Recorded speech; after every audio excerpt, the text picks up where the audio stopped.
What we looked at in the report were areas of what we call extreme poverty or concentrated poverty. And these are neighborhoods where at least 40% of the population lives below the poverty line. That's 2 to 3 times the national average rate.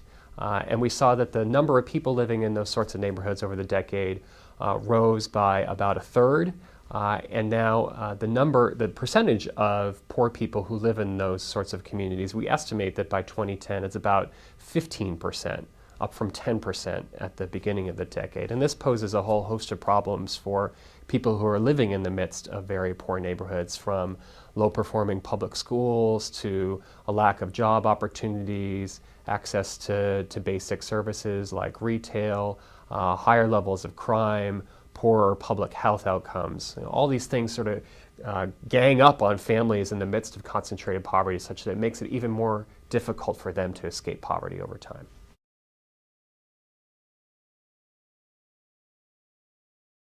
The rises in the Midwest especially, and the South to an extent too, were much greater than those in the Northeast and the West, at least through 2009 when some of our data stopped. I think reflecting the fact that for a lot of Midwestern metropolitan areas, the recession that started at the beginning of the decade never really ended. They continued to lose manufacturing jobs throughout the decade, and that just rippled through the rest of these economies and affected poor neighborhoods in a very severe way. Some of that happening in metropolitan areas in the South and Texas as well. What is happening within metropolitan areas, though, is even more fascinating in that, yes, concentrated poverty definitely rose in cities. Cities have much higher rates of concentrated poverty, about 20% versus 10% nationally. But concentrated poverty in terms of the number of people living in very, very poor neighborhoods rose much faster in suburbs than in cities over the decade. I think about 41% in suburbs, about 17% in cities. And that's, again, reflective of the fact, say in a Midwestern metropolitan area like Detroit, like Chicago, the people who are affected by job loss and going below the poverty line, those people are increasingly likely to be suburban.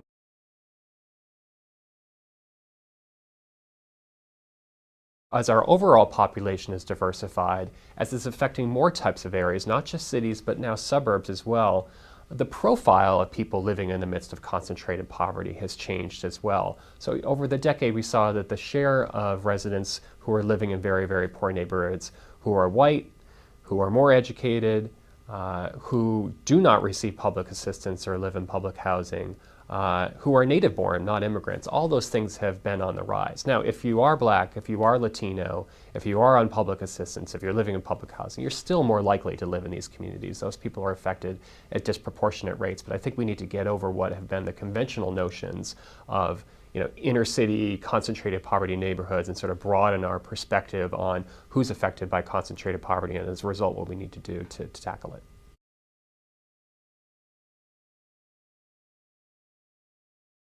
I think it takes a multifaceted approach and actually has to be specific to the regional context in which it's occurring.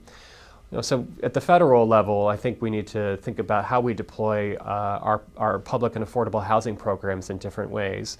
First, by rethinking the warehouses of concentrated poverty we built in the middle 20th century in terms of public housing and doing what we can to diversify the housing stock in these communities, not confining people who are in need of housing assistance to very, very poor neighborhoods because you just surround them with other people who need that assistance. If we're not intentional about building those affordable housing opportunities in suburbs that have better schools, more jobs, better access to transportation, we're just going to end up warehousing the poor in very, very poor suburbs, and then we haven't solved any problems at all. So I think the federal government has a couple of tools at its disposal to help alleviate concentrated poverty.